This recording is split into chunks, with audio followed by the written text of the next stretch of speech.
posso também usar um cenário igual de vocês, olha só. Você pode ir em meu computador, botão direito, gerenciar. Arrastar esse ícone aqui para criar o ícone do meu computador. E aí aparece uma tela bem próxima que vocês têm aí, usuários e grupos. Dentro de usuários, novo usuário, é a tela onde você cria aí o usuário para fazer o acesso. Então eu pedi para todos criarem um usuário aluno com a senha aluno, para dar condição de vocês acessarem esse servidor. Tá? Eu também criei aqui um grupo chamado alunos, coloquei esse usuário nesse grupo e fiz o compartilhamento. Só que eu já tinha feito aqui o compartilhamento, botão direito, propriedades, compartilhamento. Eu coloquei o máximo de acesso, mas como eu estou no Windows Server, não tem essa limitação de 10 usuários. E aqui em permissões, eu coloquei explicitamente o aluno, server rede aluno, com o direito total. E aqui, na pasta leitura, compartilhamento, leitura, e a permissão só leitura. Para vocês acessarem esse compartilhamento, digitem aí no browser do Windows Explorer de vocês, 192.168.0.1. É esse servidor que eu acabei de compartilhar. Vocês vão enxergar aí leitura e público. Aí vocês poderão, na pasta público, 0.1, professor? oi? 0.1. Eu não consigo, olha só. Eu não consigo acessar. E vocês conseguem? Consigo, só não tem nada na pasta. Ok, não tem nada na pasta. Só tem um novo documento que criou. Eu só vou fazer o seguinte, eu vou fechar aqui essa tela e vou conceder direito para mim mesmo, que estou logado com o usuário professor, que aí fica mais fácil de fazer os ajustes aqui. Então na pasta público, vocês podem criar documentos, alguém já criou, e na pasta leitura, não. Propriedades, compartilhamento, permissões, vou adicionar o usuário professor,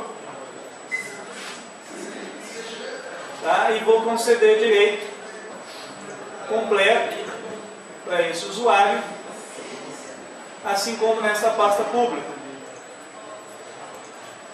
Permissões, adicionar, professor, verifica, confirma e concede todo o direito.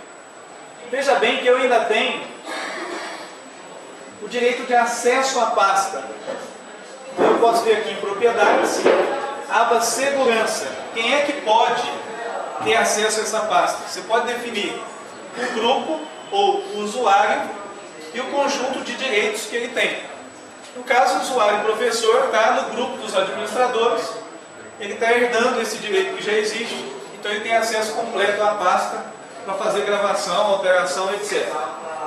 Então eu posso também colocar algum arquivo na pasta.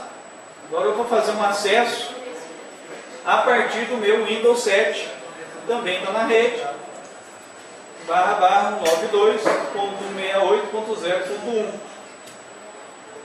Está pedindo para logar. Então nessa tela de logon, eu vou entrar com outro usuário. Vocês provavelmente, quando foram acessar, se criaram um usuário aluno com a senha aluno, ele não pediu senha, ele passou de uma vez. Como eu estou logando e não tenho esse usuário no meu computador, eu vou fornecer uma credencial válida para logar nesse domínio. Então eu vou colocar server, rede, o nome do servidor e o nome do usuário que eu vou usar.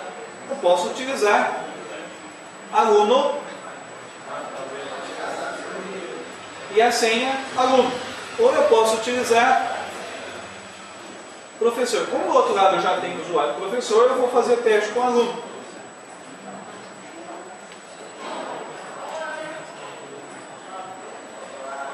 Aí a pastinha apareceu aqui no meu Windows 7.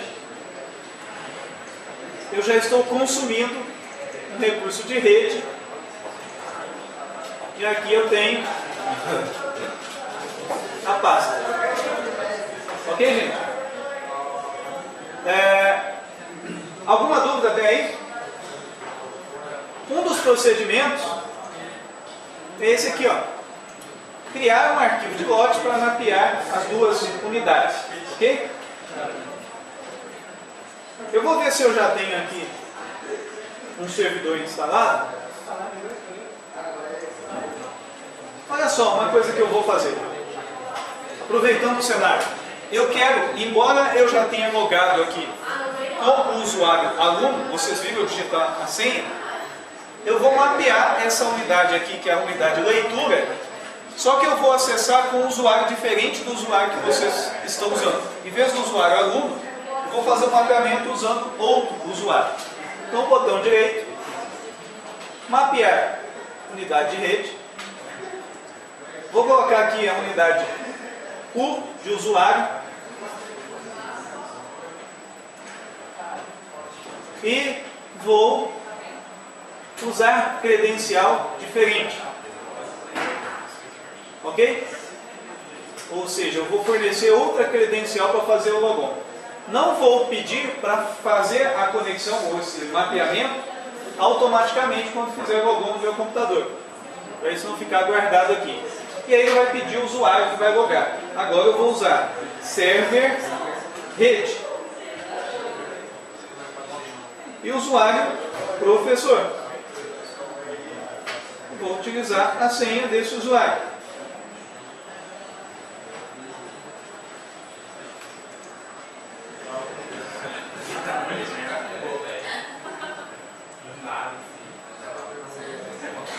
Pessoal, olha, servidor disponível aí para vocês conectarem. E pedra, tesoura, papel, cliente, está na pasta público.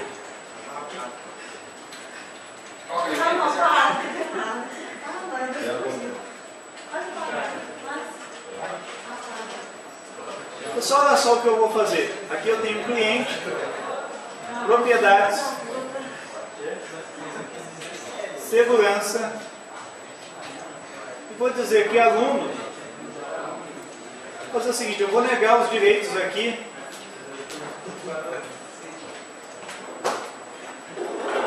vou negar o direito de modificação.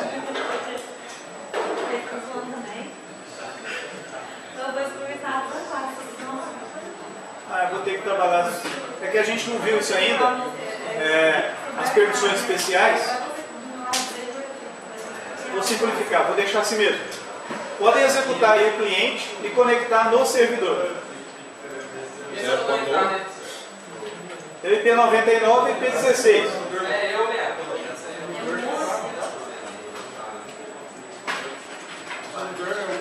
Eu vou habilitar o jogo aí, ó. Tá jogando. O servidor é um. Isso. Só o assunto do dia é o mapeamento. Então eu posso fazer o mapeamento da rede via prompt de comando.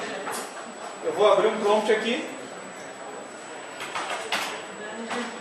E eu posso mapear a unidade de rede. Mapeando via prompt de comando. Net use. A unidade que eu quero, por exemplo, x2 pontos. E o servidor que eu estou acessando, sempre usando //, o IP1, eu também poderia usar o nome do servidor, server rede, e o recurso que eu estou mapeando, no caso, público. Ok? Com isso eu criei a unidade X. Se eu digitar x2 pontos, eu posso listar o conteúdo que está lá no arquivo. Está aí. Está na pasta. Também, se eu vier aqui navegando na unidade de rede, que tem que ser desse computador que eu estou conectado, desculpa, fala nossa. Eu tenho aqui uma unidade X mapeada que corresponde ao servidor. Portanto, esta é a atividade de mapeamento via prompt. Agora, o que é mapear via arquivo de log? Pessoal, prestem atenção, porque isso aí é um assunto importante. Tem grande chance de cair na prova. Então, vejam só. O arquivo em WAT, ou arquivo com a extensão VAT, que é um bash, é um arquivo que contém uma série de comandos que você pode agendar para ser executado automaticamente, ou pode executar via linha de comando, ou clicando 2 vezes nesse arquivo. Para que você usa esse arquivo? Também chamado de script. Para você automatizar tarefas, dentre elas backup, procura de algum arquivo, verificação, conectar no FTP. Conectar no FTP, é possível fazer isso via arquivo em WAT. Tem vários aqui, não dá tempo da gente mostrar todos, não dá tempo da gente ver todos hoje. Por exemplo, esse aqui é um arquivo em WAT que eu escrevi para fazer backup incremental no Firebird. Então eu criei uma variável de ambiente chamada pwfb, aqui você muda a senha, aqui você diz qual que é o executável que vai ser usado, o nbackup, e eu faço todas as verificações e rodo o backup. O objetivo não é analisar esse aqui, mas isso é um exemplo de implementação em cima de arquivo de log. O que nós vamos ver efetivamente? Esse outro aqui, por exemplo, esse aqui que é o desligar, depois eu mostro o código para vocês, senão eu vou desligar um computador do outro. Então, é possível fazer um lotezinho que você desliga o computador. Se você tiver uma rede com domínio, aquela rede que você utiliza a versão server do Windows ou o Samba, e que você tem o gerenciador ou administrador do domínio, é possível que você implemente o desligamento dos computadores. Dá para você verificar se o usuário deixou o computador ligado, isso é fácil. Por exemplo, ping, dá para saber se o sujeito deixou o computador ligado. E se você quiser criar um script que chega lá, por exemplo, o horário de encerramento do trabalho 19 horas, 19h10, você quer todos os computadores desligados. Você pode fazer isso. Pedir para desligar todos os computadores. Tá? Cuidado para não desligar o servidor. Você pode mandar desligar. Então o arquivo em LOT serve para isso. Nós vamos ver hoje arquivo em LOT para Windows. Numa próxima aula nós vamos ver arquivo em LOT ou script no Linux. Algumas coisinhas sobre o arquivo em LOT, que é o objetivo da aula. Estão vendo lá em cima que tem um echo off. Na verdade, echo é toda a mensagem que aparece do programa que você está executando. Exemplo, se você digitar o comando date, vai aparecer uma tela para você mudar a data. Se você digitar o comando, por exemplo, type, e o arquivo vai listar o conteúdo do arquivo. Então veja bem, todo comando tem um trabalho a fazer. E esse trabalho a fazer inclui mostrar uma mensagem do que está sendo feito ou o que foi feito. Só que a própria execução do comando, ou seja, aquele comando que você digitou, eu vou mostrar aqui um exemplo. Eu estou aqui no prompt, na unidade X. Se eu digitar set, set, mostra todas as variáveis que foram criadas, as variáveis de ambiente. Eu posso digitar o comando date. Vai aparecer uma interface para digitar a data. Tem um comando que eu posso digitar aqui. Comando pause.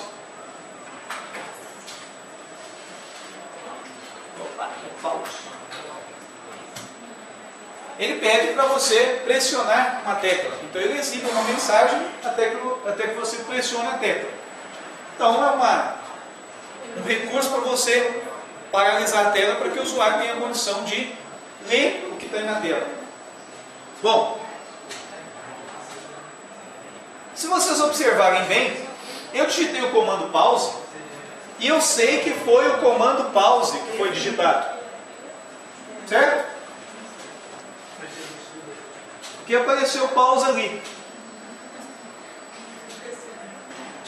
Veja bem, todo comando que eu digito vai aparecer no prompt. Agora, dentro do arquivo inot, eu posso colocar esse comando aqui. Ó. Primeiro que eu quero desligar todo o eco, todo o conteúdo que vai sair, toda a mensagem, eu uso o comando echo off. Eu estou desligando essa mensageria que aparece. Mas eu não quero que nem o próprio echo off apareça. Então eu usei arroba para dizer que esse comando vai ser executado para ocultar as mensagens e inclusive ele não vai aparecer. Outra coisa interessante do arquivo inot é que eu tenho possibilidade de nomear um bloco do arquivo, um bloco de código. Lá em C#, você programa orientado a objeto, você define a sua classe, define o seu método e dentro do método você implementa um código. E você pode consumir o recurso desse método fazendo uma chamada específica do método. Assim, de acordo com o contexto, com a participação do usuário, esses métodos são executados. Em um arquivo de script, quando você quer executar determinado fragmento dele, uma saída é você utilizar essa nomeação de bloco. Coloca-se 2 pontos e um nome na frente. Mais adiante, quando você quiser que esse bloco seja executado de novo, você usa um comando chamado goto. O goto direciona para que ele volte a executar a linha imediatamente abaixo do nome que você deu. Então você consegue fazer desvios de execução utilizando o goto. E aí você tem, olha só, CLS, limpa a tela. Set loja igual para definir a variável loja. Na verdade aqui é o nome de um local. Para que eu construí esse script? O objetivo desse script é rodar em cada uma das unidades da empresa e capturar quais arquivos os usuários têm no computador. Se ele tem um MP3, se ele tem um arquivo AVI, se ele foi lá na pasta Windows System 32 e colocou um arquivo estranho lá de 8 GB, provavelmente uma ISO que ele escondeu, o que você acha? Por que esse arquivo está aí? Ninguém tem esse arquivo, por que tem arquivo tão grande assim? Por que o arquivo leia-me.txt, que deveria estar na pasta tal com 30 KB, misteriosamente tem 900 MB? Porque o usuário foi lá e gravou a ISO, ou o arquivo que tem um compacto com todos os MP3 que ele gosta de ouvir, que é um arquivo zip, ele renomeou para .txt e colocou lá dentro da pasta. Você consegue rastrear os prováveis arquivos diferentes que você tem no sistema e muitos deles nocivos. Então, olha só o procedimento. Pessoal, presta atenção nisso. Então, olha só, setServer igual 192.68.0.1 é o servidor que a gente vai usar, que é inclusive esse que você estava acessando. Eu já coloquei o FTP lá. Echo é para mostrar essa mensagem, esse programa gera uma lista com todos os arquivos. Olha só que interessante, vocês podem executar esse comando também para acompanhar. No prompt de comando, eu estou aqui na unidade X. Se eu digitar assim, ó, dir/s/b,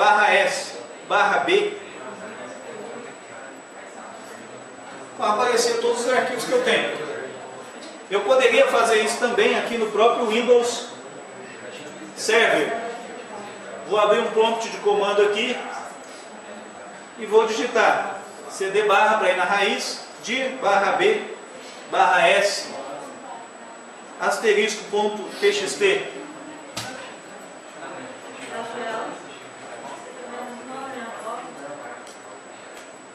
dir/b/s.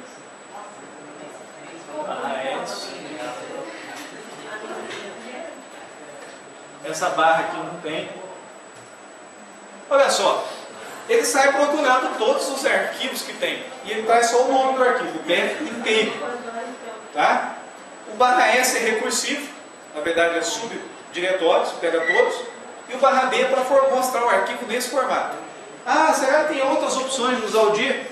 Sempre tem, é só colocar dir/interrogação, como qualquer comando, e você vai ter uma tela detalhando quais os parâmetros que você pode usar. No entanto, olha só, nenhum desses parâmetros é tão eficiente quanto esse programa aqui, que eu coloquei em /redes, redes 2, né? E aí tem um arquivinho aqui que chama ls. O ls mostra o arquivo, e aí eu tenho alguns parâmetros que eu posso usar. "-a", mostra quais são as propriedades, quem que é o dono do arquivo, etc. Eu posso colocar uma série de parâmetros. Esse aqui, por exemplo, mostra quais são, quem tem acesso a esse arquivo, de quem é o arquivo, o tamanho dele, enfim, informações mais importantes do que o dir consegue mostrar. Agora ele já mostrou aqui, ó, 1.3 megas, para ficar mais fácil de identificar o tamanho do arquivo. Então, conclusão. Em vez de usar o dir para fazer a captura desses arquivos, eu quero usar um executável chamado ls. Quem está acostumado no Linux, tem o ls nativo. O binário está lá no Linux disponível. Mas a equipe que criou também disponibilizou um binário compilado para o Windows. Se você quiser, você pode baixar na internet o ls.exe. Bom, eu quero usar este executável. E este executável normalmente não está na estação do usuário. Então o que eu teria que fazer? Buscar esse arquivo em algum lugar para poder executar. E o exemplo diz que eu vou fazer o seguinte. Eu vou verificar se esse arquivo existe. Se ele não existe, eu vou conectar no FTP. Vou achar e vou dar download dele. Vou colocar em um determinado local. Vou executar esse comando. Vou gerar um arquivo com todos os arquivos, com a lista dos arquivos que eu tenho aqui no computador. Vou conectar no FTP e colocar esse arquivo lá. Entendeu isso? Então esse arquivo em lote, ele tem o objetivo de rastrear todos os arquivos do computador que está sendo executado, com o propósito, né, de gerar uma lista e colocar no FTP. No entanto, ele não está fazendo isso com o comando dir, porque ele quer mais informações, está usando ls. Então esse exemplo ilustra bem o que é você automatizar um processo de rede, um processo de gerenciamento de rede, e aqui você vai estar consumindo. Então essa aula encaixa basicamente em gerenciamento de rede, serviços de rede, FTP, e especificamente em cima de script para Windows. Olha só como é que você escreve um script. Echo digit, apareceu o texto, 7/P, pasta. Eu estou pedindo para que o usuário me informe a pasta lá no FTP vai armazenar o arquivo. Então quer dizer que eu vou conectar no FTP e eu posso ter a pasta 1, pasta 2, pasta do usuário. Se por acaso o usuário não digitou a pasta, ou seja, ele não forneceu para essa variável, para testar uma variável, ó, if a variável entre sinal de %, se for igual a nada, ou seja, se for igual ao conteúdo vazio, veja que o operador de igual duas vezes, eu dou um gotil fim. Gotil fim é porque eu não quero fazer mais nada. Provavelmente lá no fim desse arquivo tem 2 pontos fim. Tem mesmo aqui, ó, 2 pontos fim. Uma mensagem, fim, tecle enter, e um pause, para esperar o enter. E aí, eu tenho também echo e informa a letra da unidade que varretura. Eu posso ler o conteúdo da unidade C, da unidade D, enfim, qualquer unidade. Eu vou pedir para o usuário informar, ó, echo, digite apenas uma letra, sem o sinal de 2 pontos. Eu não quero que digite 2 pontos. E aí eu verifico, ó, 7P igual a 1. Eu estou pedindo para ele entrar com esse valor que vai ser armazenado na variável U. Se essa variável U for igual a nada, quer dizer que ele se negou a informar a unidade que ele quer mapear. Se ele se negou a informar, vamos definir que ela vai ser a letra C. Então a unidade U, ou seja, a variável que armazena a variável, passa a ser a unidade C. Manda limpar a tela e fala para ele, olha, agora eu vou verificar se existe o ls, que é o executável que eu preciso. Se não existir, vai para a unidade C, entra na pasta Windows, porque nós vamos colocar ele dentro da pasta Windows. Se existir o arquivo, ó, if exist ls.exe, go to listar, vai para a área que faz a listagem. No entanto, se o arquivo não existe ainda, vamos baixar do FTP. Pessoal, essa parte é bastante interessante. Olha só o que é feito aqui. Aqui nós nomeamos então o arquivo, ó, baixar ls, quer dizer, a seção do lote. Echo, baixando o programa ls. Vocês vão fazer isso, vai funcionar porque vocês vão conectar no servidor FTP que está aqui com o IP1 e vai fazer isso e vai mandar o arquivo de vocês para cá.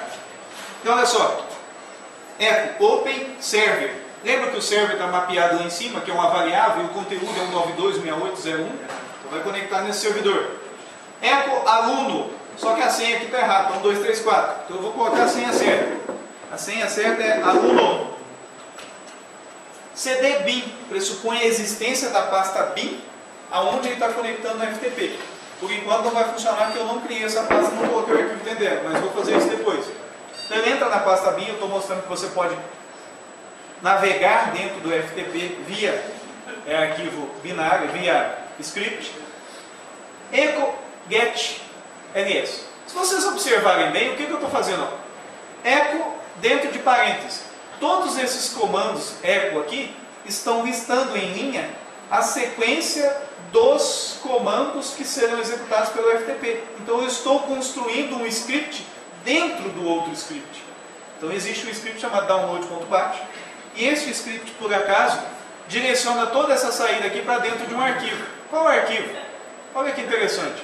Fechou parênteses aqui. Olha só. Open para informar o servidor, informa o aluno, informa a senha, que é aluno, entra na pasta bin, dá um get no arquivo ls e sai do FTP com o comando by. Então esse é o script, começou aqui e terminou aqui. Lembrando que o comando echo foi utilizado para direcionar esse conteúdo para dentro do arquivo. E gerou um arquivo chamado script.ftp. Olha a extensão FTP. Poderia ser qualquer coisa, um arquivo temp. Olha só, nesse ponto aqui da execução vai existir um arquivo cujo conteúdo é o que está dentro do parênteses, exceto a palavra echo. Então criou um script. Agora, eu vou utilizar um recurso do Windows que eu posso para mudar os atributos do arquivo. Quais são os atributos? Um arquivo pode ser somente leitura, um arquivo pode ser de sistema, um arquivo pode ser oculto. O usuário não pode ver o arquivo oculto. É o atributo H. E aí eu faço o seguinte, tem o atributo somente leitura, é o R. O que eu estou mostrando aqui? Você pode utilizar então o comando attrib mais A mais S para esse arquivo que acabou de ser criado. E você vai executar o FTP, que é esse programa que já tem por padrão no Windows, passando como parâmetro, a partir do parâmetro S, que é para você informar um arquivo de script, você dizendo para o FTP, olha FTP, você vai executar tudo que está dentro desse arquivinho chamado script.ftp. No entanto, então, o FTP pega esse arquivo e executa todos os comandos que estão dentro dele, como resultado final, o que tem? O ls dentro da pasta Windows. Estão certo? Não é isso? Vai baixar ele. Bom, depois ele vai lá, tira os atributos e depois ele dá um del. Por que ele teve que tirar os atributos? Senão o del não funciona, ele não consegue apagar o arquivo. Tá? Então ele apaga o arquivo script.ftp e agora ele já pode gerar a lista de arquivos. Para gerar a lista de arquivos ele faz o seguinte: criou a seção aqui listar, deu um eco chamando, ó, gerando lista de arquivos da unidade 1, mostrou para o usuário, então, olha, estou gerando a lista de arquivos da unidade, se ele não informou, é a letra C que está aqui, C dois pontos. Agora, ele vem e mapeia não, ele acessa essa unidade, seja ela qual for, unidade C, unidade D, o que o usuário informou. Se o usuário informar uma unidade que não existe, vai dar erro. E ele verifica, ó, if not exist, C dois pontos Windows LSXZ, outro fim. Pode ser que o FTP tenha falhado e o LS não tenha sido copiado. Então ele pula para o fim para não dar esse erro aqui. Agora, interessante é isso aqui, eu estou criando uma variável que é o nome do arquivo que eu vou usar para armazenar a lista. E esse arquivo vai ser também uma variável, ou seja, um conteúdo de acordo com o cenário.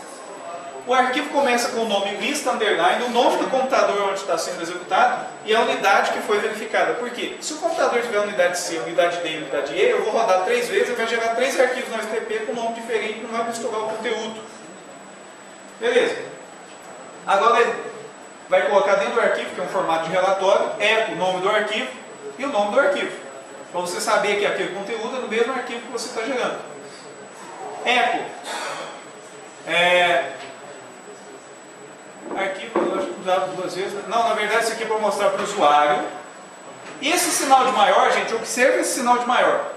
Quando eu executo alguma coisa e coloco sinal de maior, porque eu estou gerando para dentro de um arquivo. Vou mostrar como que isso funciona aqui no ambiente que eu estava mostrando para vocês. Olha só, essa lista de arquivos eu quero dentro de um arquivo. Então eu coloco assim, ó, dir maior, o meu arquivo chamado teste.txt.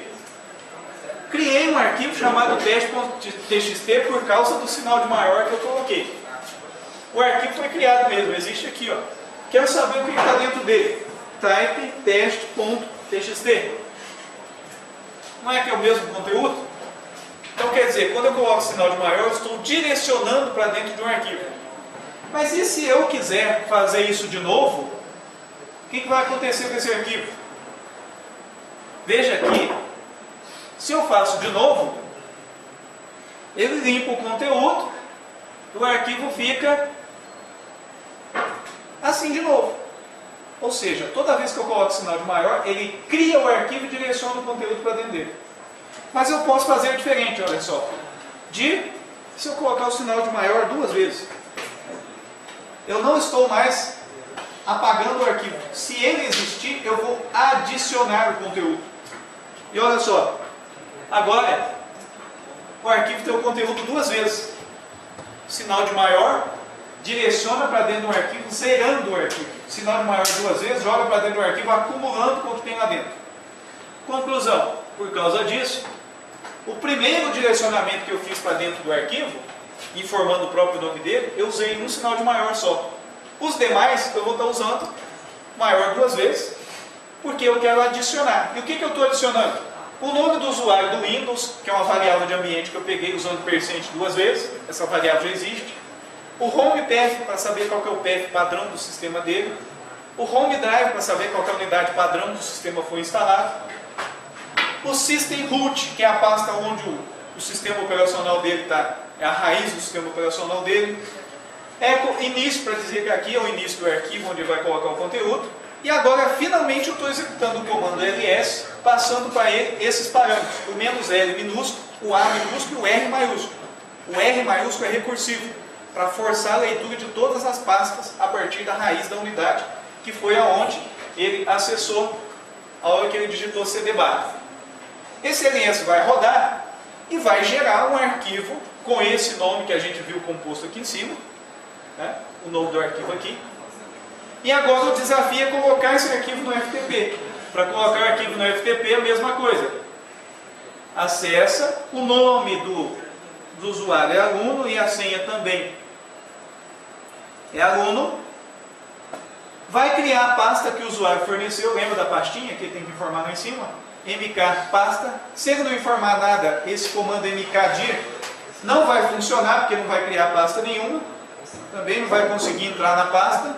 Não tem problema. Echo put, um comando do FTP para enviar arquivo. Qual é o arquivo que ele vai enviar? O arquivo que eu acabei de criar.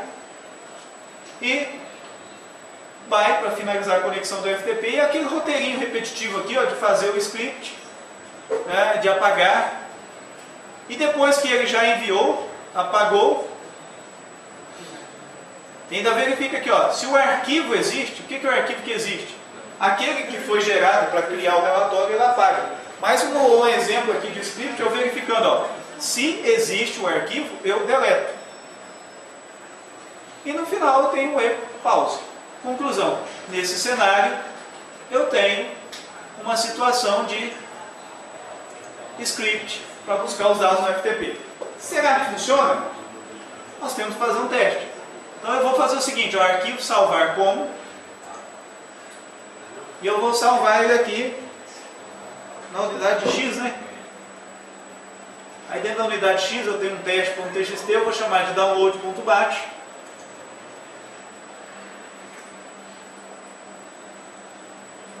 Peço que vocês não executem ainda, porque eu ainda não criei a pasta no servidor.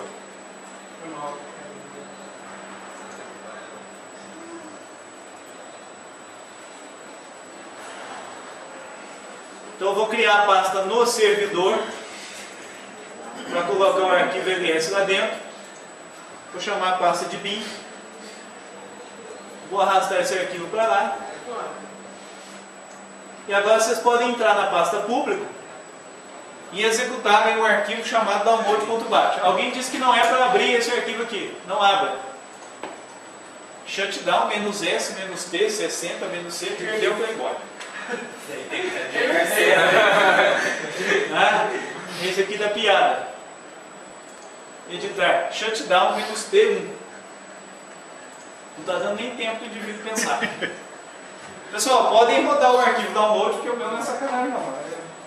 Pessoal, Pegadinha, a pegadinha do Marcelo. Quer dizer,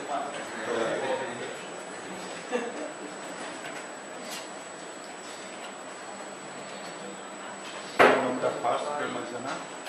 pode pôr, Rodrigo.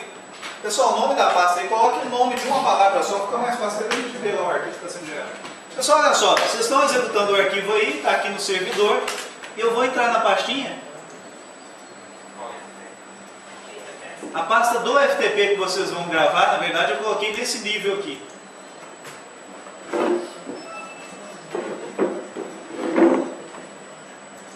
Esse mesmo, porque eu compartilhei a pasta Redes 2. Alguém aí já executou? Deve estar processando, porque demora um pouco.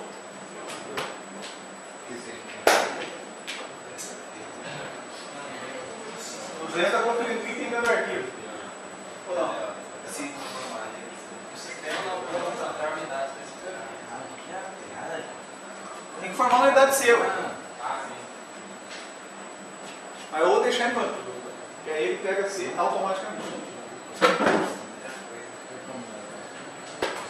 Opa, já tem uma lista aqui, ó, redes 15. Vamos ver o que veio. Maravilha. System root, C2 Windows. E olha só. Tem uma listinha já pronta.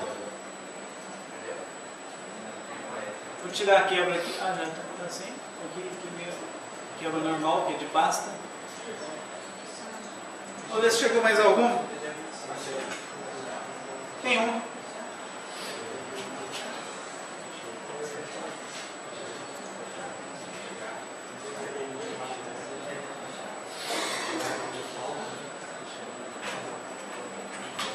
Rede 15. Rede 15 é quem? Quem tem o computador Redes 15? Marcelo? Eu sou 16.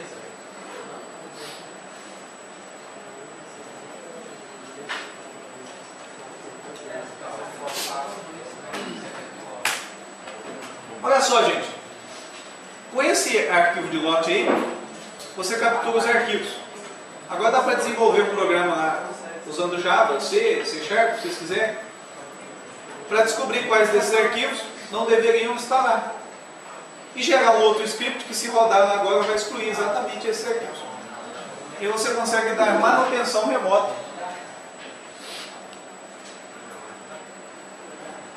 Você só tem que incentivar o usuário a rodar esse script aí ou colocar ele para executar automaticamente. Claro que não pode ser toda hora porque ele é pesado, demora. E ele é interativo, né? Eu fiz ele interativo exatamente para a gente participar desse processo aí. Esse script aí, bem simples, vai servir como uma boa base para vocês fazerem muita coisa. Tem criação de variável, criação de Páscoa, acessando FTP, enfim, mudando atributo de arquivo. Consolidado aí das principais funções de script que você usa. Vai colocar o download depois? Colocando O script? Vou colocar lá no EAD. Vamos ver se mais alguém conseguiu. Opa, tem mais, olha só, Redes 2. Tem muita gente aí, olha que maravilha. Fala os nomes deles, senhor. Redes 8, Redes 2. Redes 2 tem nada? Colocou a unidade que mapeou.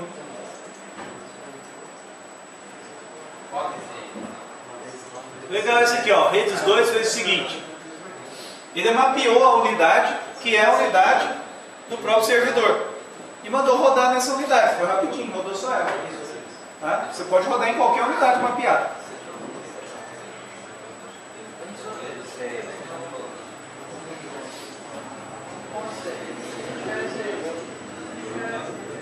Tem um arquivo aqui, deixa eu mostrar para vocês.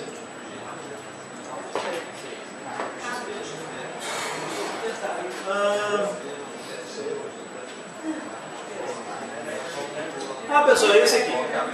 Copiar. Isso eu tenho unidade aqui já.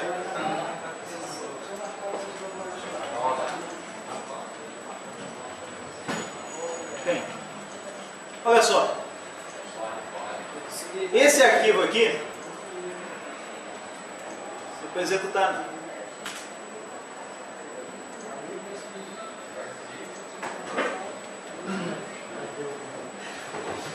Ele serve para o seguinte.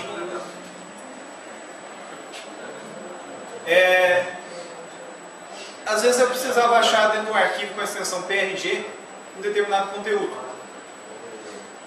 Nessa época eu programava em Clipper. Alguém já ouviu falar de Clipper? Pô, nas folhas? Não é isso não. É uma linguagem. A interface é em DOS. Fica bonitinho, né?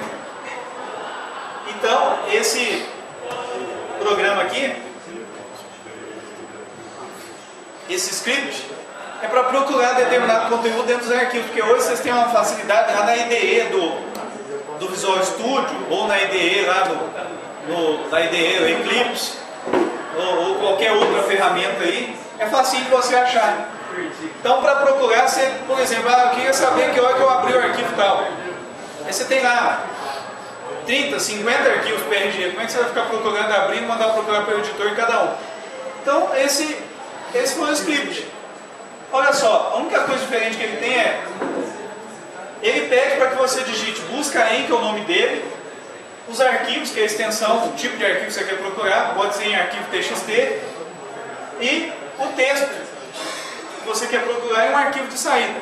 Em outras palavras, seria o seguinte: aqui vocês têm os arquivos que vocês colocaram, está dentro da pasta pública. Eu vou acessar então aqui a unidade de rede. Melhor dizendo, eu vou entrar na pasta público, unidade X. Então X eu não tenho, que aqui eu estou na outra estação. CD público.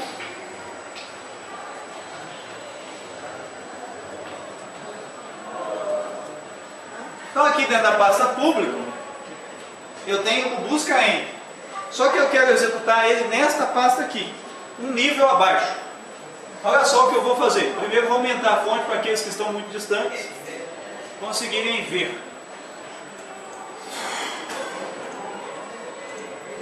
Agora ficou melhor, né? Então olha só. O programa que eu quero executar, o script, está dentro da pasta bin. Então a informação, bin barra busca em, que é o nome dele. O que eu vou buscar? Se eu rodar esse programa aqui, ó, vai dar um erro, ele vai falar. Ué, é bin não, é público. Aqui é público, gente. Dentro do público eu vou rodar o busca em. Aí ele fala o que eu tenho que usar e falou que a minha sintaxe está errada. Eu vou procurar, olha, asterisco.txt são os arquivos que tem lá. E eu vou procurar por um arquivo chamado calc.exe, que é a calculadora. Eu vou procurar por calc.exe. Vou procurar dentro daqueles arquivos. E eu vou direcionar o arquivo. Vou colocar o arquivo aqui, ó, relate.txt, que é o meu relatório. Eu vou dar Enter. Olha só, está processando, já processou, aliás, rapidinho. E criou um arquivo chamado relate.txt. O que tem dentro desse arquivo? Type relate.txt. Olha só, ele achou os arquivos, o arquivo calc dentro de todos aqueles arquivos. Então o que eu estou mostrando com esse script? O que ele tem de diferente? O que ele tem de diferente, de especial, é o uso dessa sintaxe aqui, ó, do comando for. Para a ocorrência do in, então é for in, %1 é o parâmetro. Lembra quando eu digitei busca em alguns parâmetros? O primeiro parâmetro que eu digitei é o percent 1, que quer dizer quais os arquivos. Então, para todo in *.txt, do execute o comando find, procurando pela ocorrência número 2, que é o texto, por isso que eu usei percent 2, entre aspas, porque pode ser uma expressão com 2 palavras ou 3, por exemplo. E eu informei aqui que o parâmetro desse in, eu tenho que usar o percent 2 vezes, seria o parâmetro referente ao primeiro arquivo que eu especifiquei. Na verdade, essa é a variável que eu informei aqui, direcionando para dentro de um parâmetro terceiro que é a saída. Resumindo, é igual vocês escrevem lá em linguagem C, bem parecido com o comando for para procurar os arquivos. Por que isso é interessante? Suponhamos que você tem que criar um arquivo em lote que vai varrer um conjunto de arquivos ou pastas. Você consegue ler todos que estão lá. Então você pode, por exemplo, automatizar um processo para N pastas. Você consegue navegar por essas pastas e executar o script lá dentro. Então isso aí já complementa o essencial que vocês precisam conhecer sobre script. Ok? Eu vou disponibilizar para vocês alguma documentação e os exemplos para vocês irem familiarizando. Pessoal, eu acho o seguinte: script é um negócio essencial, todo mundo tem que saber? Não, tem gente que não sabe script, nem por isso é menos feliz. Mas se você sabe criar o script, a sua vida fica mais fácil, porque normalmente você fica fazendo tudo na mão, abrindo uma interface, ou você não consegue automatizar um processo. Eu acho que o administrador de rede, ou até mesmo um desenvolvedor de sistemas, que não conhece script, trabalha mais. E esse é o resultado, porque você não consegue automatizar. Então, além desse recurso que você tem no script comum, você tem scripts para Linux, e você tem uma série de implementações que você pode fazer com PowerShell. Depois eu vou ver se eu preparo alguma coisinha em cima do PowerShell para vocês verem os recursos incríveis que tem lá. Beleza? Vou fazer a chamada.